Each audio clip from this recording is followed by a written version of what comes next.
I think change is hard. So maybe that's one thing that keeps me where I am. I know change will come. I just don't know if it'll be next year or in 3 or 4 years.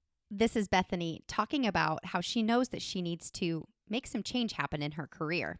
She also will discuss in this interview the need to advocate for yourself, have a good friend to voice your struggles to and ask for advice. And she also has a small request for administrators, not just in her district, but for administrators around the country. This is episode 5. Welcome to the Burned In Teacher Podcast. I'm Amber Harper, and the educators on this podcast are brave enough to share their stories of burnout with the world. On BIT, we get real, we get honest, and we take action. Action against the burnout with stories from burned out teachers, advice from experts, and actionable steps you can take today to beat the burnout and become a happier, more fulfilled human being. Let's get started. Hey, Burned In teachers, welcome to the Burned In Teacher Podcast. One part burnout and all other parts action, inspiration, and support for teachers dealing with burnout. Today, I'm really excited to share with you the interview that I have with a teacher named Bethany. She's been teaching for 25 years, and she has a lot of great wisdom to share with us. Let's listen in.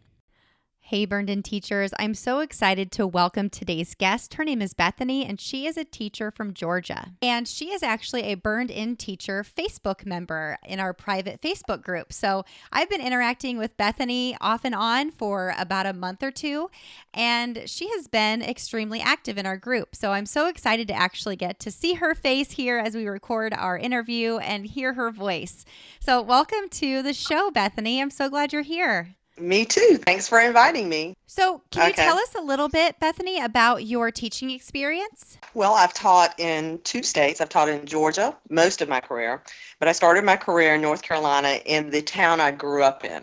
So I actually went to started teaching with teachers who taught me. And it was a real positive experience, but also a very sheltered experience. And then I married a man in the military, and we moved to Georgia.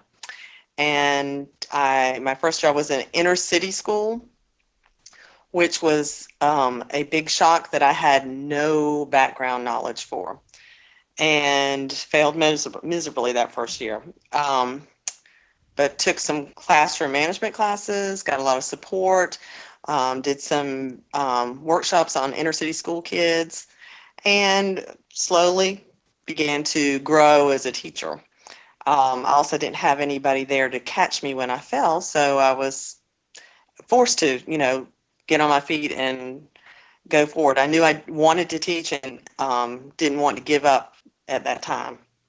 I've taught 25 years total, and most of those have been in the inner city school of Savannah, or around the Chatham County school system of Savannah. Wow, that's quite a story. I've taught first, second, third, and fourth. Wow. All right. So you and I have that in common. First, second, and third is what I have taught. I taught 6 months of fifth grade, but that was very, very early on. So I actually want to back up 25 years because I have a couple of questions about that. Can you tell me a little bit more? You said you failed miserably. What does failed miserably look like for you? I was not prepared for the situation I went into. I was hired and placed in a second grade classroom by the district. At that time, the principal of that school was fairly new. I think I was there her second year, and very controlling.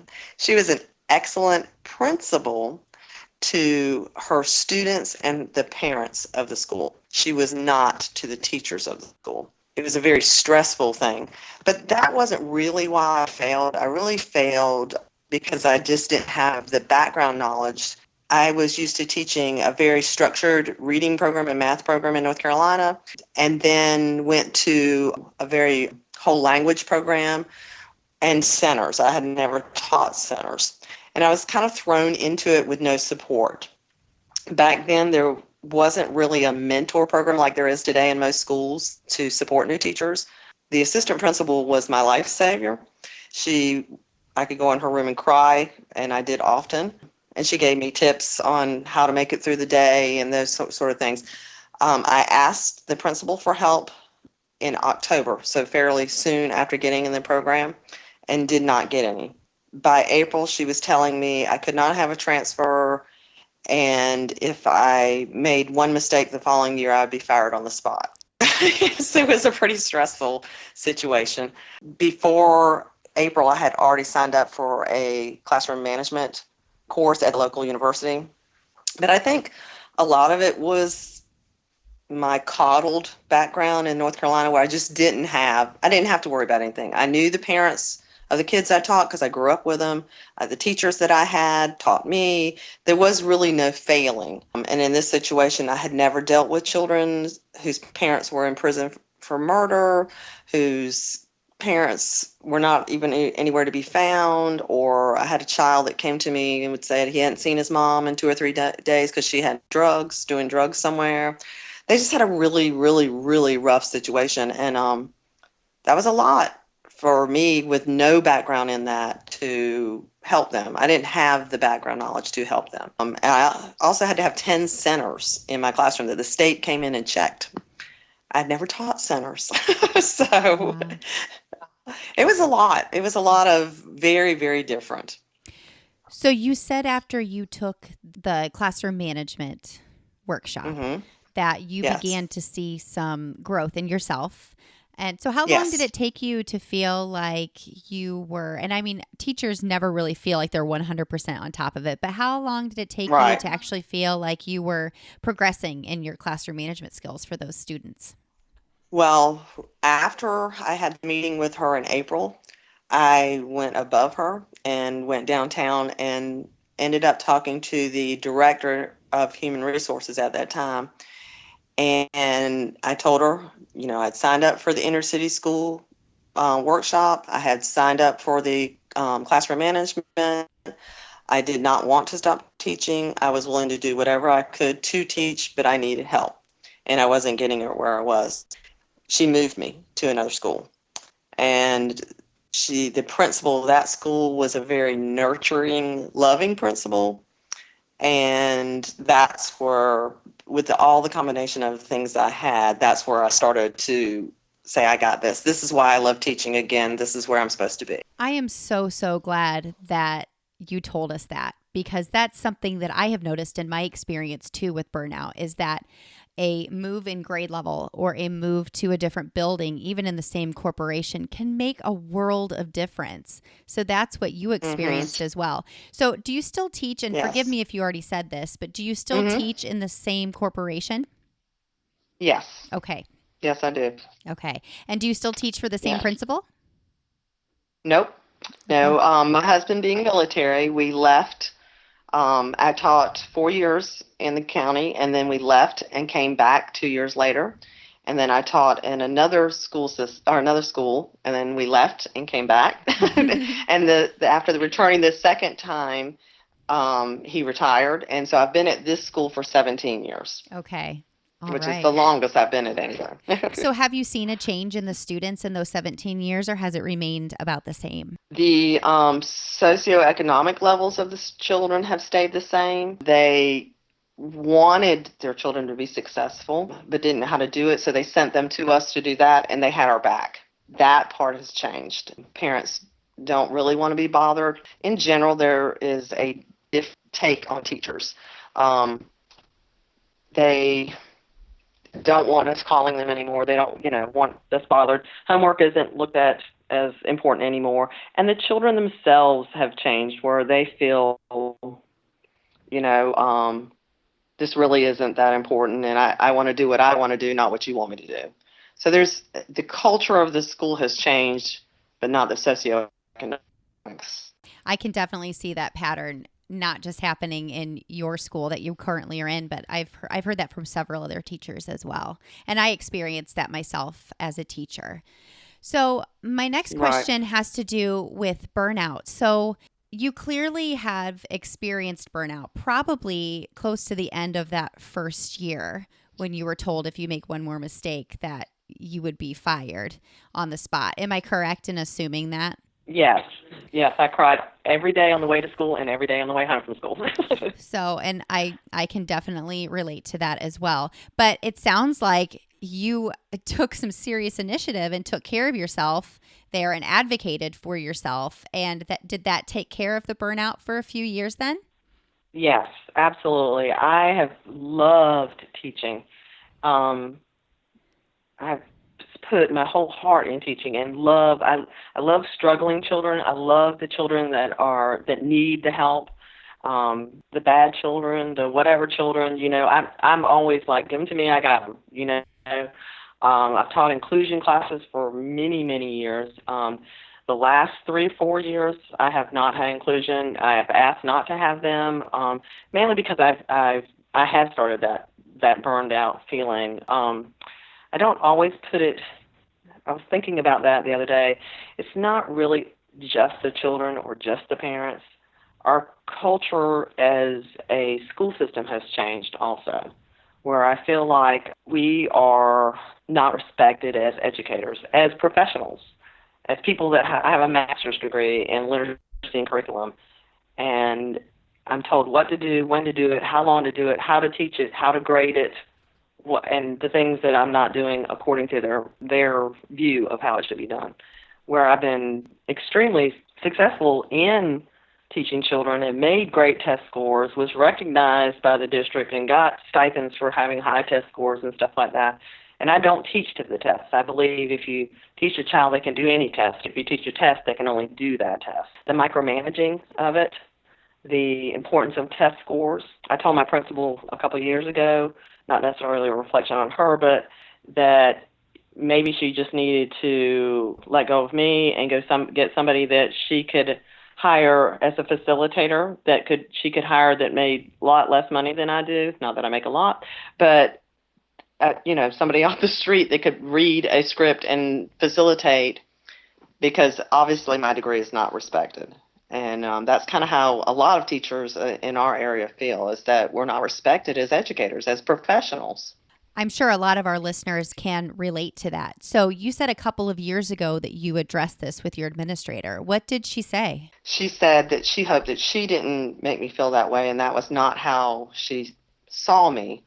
I said, but that's how I feel, and she's like, I'm sorry you feel that way. That's not how you should feel. And I'm like, but that is how I feel.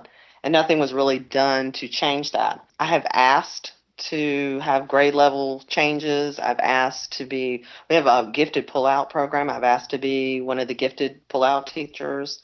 I was passed over for that. I asked to have a STEM teacher that we thought was going to transfer. I'm science endorsed and gifted endorsed. She ended up not transferring, but I'm the only other science endorsed teacher in our school. But it seems like no matter what I say, I'm not given that chance for that change. There's always a reason why I can't change. And so several teachers have left our school in the last 3 years and gone to another district.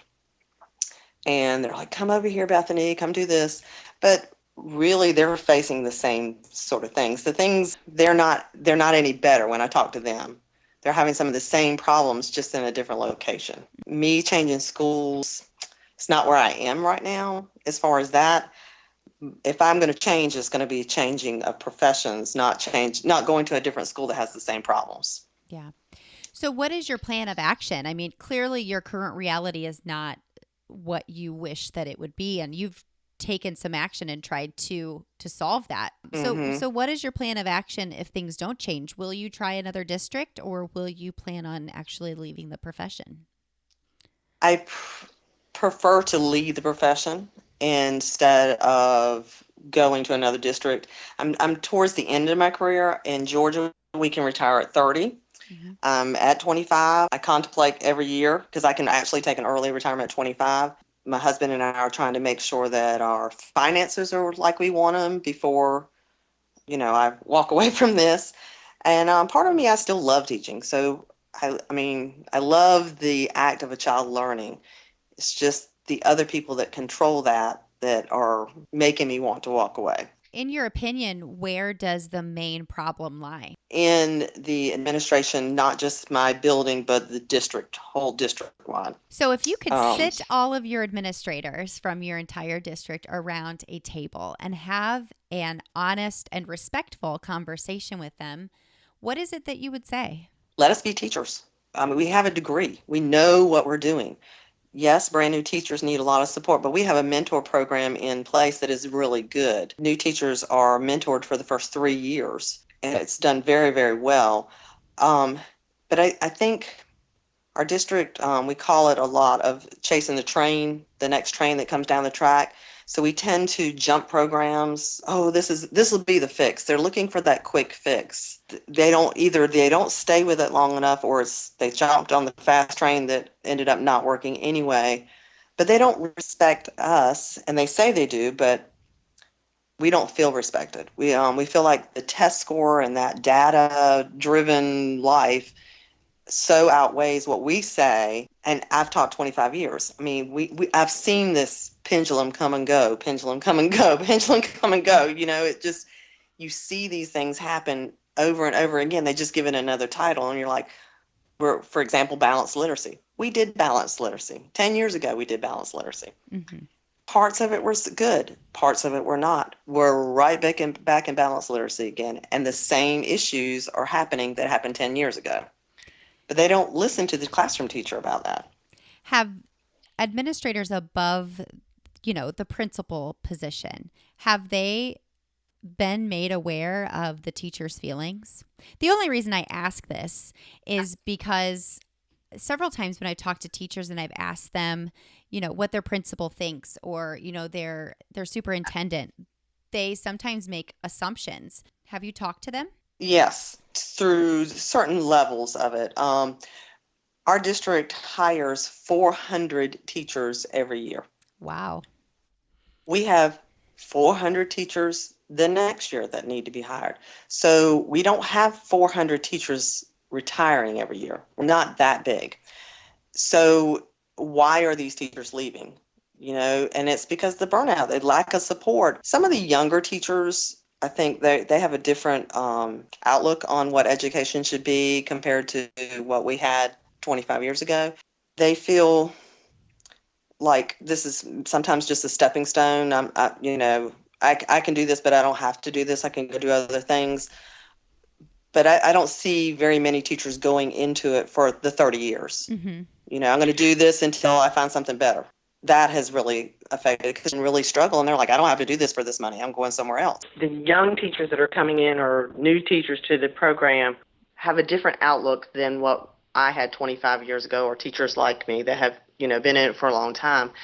They look at it as a temporary job, or a job that they're not planning on being in for 30 years. And they will tell you, I'm not doing this for 30 years. I'm just doing this until something better comes along, which I think a lot of the 20-year-olds and 30-year-olds have that kind of outlook of, this is a temporary spot. I'm getting my experience and moving on to something better. So I think a lot of the teachers that leave are those types of teachers that are leaving because of that outlook that they have.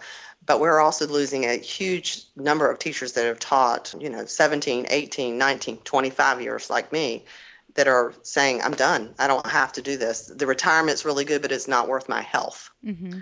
Do you feel like your position has affected your health? Oh, absolutely. I have high blood pressure. I have a retina occlusion in my eye, which is caused by stress. It's caused by the hardening of arteries in your eyes, which is caused by stress. What do you do to relieve that stress? Do you have any hobbies that you continually partake in? Yes, I paddleboard. That's one of my, I don't paddle as much as I want to, but I have a girlfriend who's also a teacher, and that's our stress reliever together. I also have the same girlfriend. We talk every morning. She's one of the teachers that left the district and went to another district.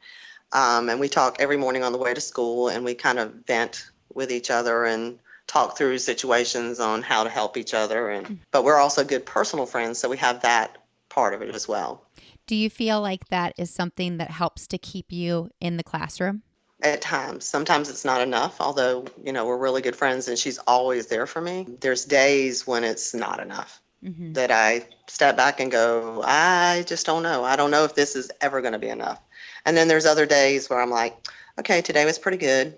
I think I can go on a little bit longer, so it depends on when that road ends. So if you could wave a magic wand and feel like you could stay for that next 5 years, what do you feel would be that magic solution? Leave me alone, let me do my job. I know how to teach. I have proven records of that. I don't have bad observations or evaluations or anything like that. I mean, you understand somebody that is struggling. I've seen teachers struggle, but I don't have that. Focus your energy on the people that are struggling, and you can't use a blanket to fix all problems. Mm-hmm. And that's sometimes what I think happens is that they choose one thing, we're going to fix it by this, and then everybody has to be fallen under the same blanket, which that doesn't work, We all don't need the same thing. Just like a child doesn't, all children don't need the same way of being taught. I would have to definitely agree with you on that piece of advice. Let's say that there's a new teacher entering your district or the profession at all, okay, who doesn't have the mindset of, I don't have to do this. I can go do something else. Let's say this is a young man or young woman who this is all they've ever wanted to do, and they're struggling with burnout. What advice would you give them as a teacher of 25 years? Find somebody to talk to. I have some of those that I already talk to on a regular basis. Mm-hmm. And although sometimes I feel very burned out, I try not to push that on them, realize what they're in control of and what they're not in control of, which sometimes I don't listen to myself. but I try to make them realize that, and that you need to just focus on what your job is. And as long as you're doing your job, unless you're doing something really bad, our district has not filled all their 400 places. So they're not going to fire somebody just because they're having a bad day. Is what can you do to make yourself better? How can you help yourself? And we're always here to help each other. And I use the word breathe with them a lot. I'll text them, breathe. It's okay, Mm-hmm. breathe. Mm-hmm. Well, that was going to be my next question. So what do you feel is in your control? Probably a lot more than I give myself credit for. I know I could walk. It's kind of scary to walk and go into something new, but I've already pondered what I would do for that. I'm slowly working towards getting Google certified with maybe it'll take you into another avenue. Years of military, I worked for a publishing company as a consultant, a per diem consultant, part-time for 8 years. Even while I taught, I had really good principals supporting that. So I know I could go back into something like that if I needed to. But part of me doesn't want to. Financially, part of me wants to stay because it's a big pay cut to leave at 25 as compared to 30. And you think that's for life, that pay cut. And then part of me still has those days that light bulb goes off in that child, or you see them learn and you're like, this is why I'm here. Mm-hmm. So it's a lot of torn feelings about it. Have you sat down and written down pros and cons? Yes. To staying or leaving? I did my 3 days, or the week challenge we did this summer. Mm-hmm. And I came up with, my word is change. And my goal is to change location, mindset, and my future. Location, we are talking about moving from this area. So I know our location will eventually change. It's just when. Mm-hmm. Mindset, I'm working on. I feel like I'm trying to be more at peace and letting things go and not getting totally freaked out or stressed out. Mm-hmm. But in the future, I'm looking at, even if I go to 30 years, I'm going to have to do something part-time just because I'm an A personality and I don't sit around very well. So I'm going to have to do something anyway. So I'm looking at what the future will bring, and I'm pondering all of those things. Mm-hmm. And trying to figure out the best avenue. So we had talked to a real estate agent who's a friend of mine a couple of years ago, especially at the beginning of my really burned out stage. What would we have to do to our house to get it ready to sell? Because we were talking about moving to Florida, a different state and different beginning. And she never got back to me. Well, she called me tonight and she said, so are you still thinking about selling your house? And I'm like, oh, is this a sign? Yeah, signs for sure. And you already have that. in your mind, you have your word of the year, Mm-hmm. which is change. And if you're Mm-hmm. curious about what I'm talking about, listeners, over the summer, we, as a Facebook group, we did our word of the year. So if you join our Facebook group and you back up through videos and go all the way back to, my goodness, what was it, June or July? Yes. Yes. So that's what Bethany is referring to. And I'm so glad that you brought that up as something that you're keeping in the back of your mind, because it's stuff like this that happens that reminds you that you are taking action. It might be slow action, but it's action in general. I'm really excited for the things to come for you, Bethany, because, these darkest periods of our career and our personal lives, they sometimes lead us to the brightest.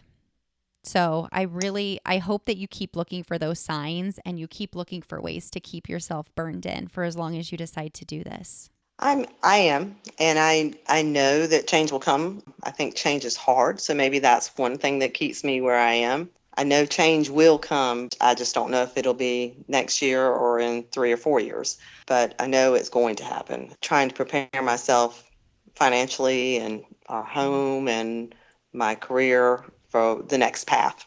Yeah. So until that change comes, just like I always tell everybody in the group, Mhm. take a deep breath. You're in control of more than what you believe that you are. And be your own hero.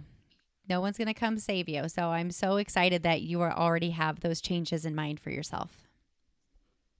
I appreciate it. I hear you talking to me when I get flustered at school, and I'm like, okay, remember, I'm in control. I'm so glad. Well, I'm so glad you joined us tonight, Bethany. Thank you so much for sharing your experiences and your solution to some of the burnout issues that you've had. All right, thank you. I so enjoyed my time talking to Bethany. And as someone who only taught for 12 years compared to 25, I had a lot of key takeaways and tips from this conversation. First of all, always advocate for yourself. When someone makes you feel uncomfortable and says things that you feel are inappropriate or threatening, don't be afraid to go to their boss and make it known that you want what's best for you and your students. The next takeaway was definitely the need to have someone in your life who you can talk to that understands how difficult and stressful teaching is. I'm so glad that she remembered to remind us how important those friends are. I loved what Bethany said, and I'm going to quote her. You can't use a blanket to solve all problems. We don't need the same thing, just like children don't need the same way of being taught.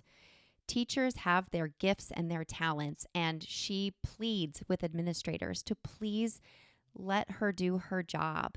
And I know that she's not just talking about herself, but all professional educators. Let them use their talents and their love of teaching to make decisions that are best for their students. My final tip to you today from our conversation is to make a word of the year. And if you don't know what I'm talking about, jump into the private Burned In Teacher Facebook group and go back to about June when I share what my word of the year was, which was growth. For Bethany, it was change. She's taking action and noticing things about her life that she has control over. And she's thinking very, very carefully about what her next move is. And sometimes that's all we can do. Sometimes change is necessary. And she's right. It's scary and it's hard. But if you do it, I guarantee that you're going to come out of the other side being glad that you did. I'll see you next week for another dose of support and inspiration. Until then, take a deep breath. You are your own hero, and you just took another step towards becoming a burned-in teacher. Burn on.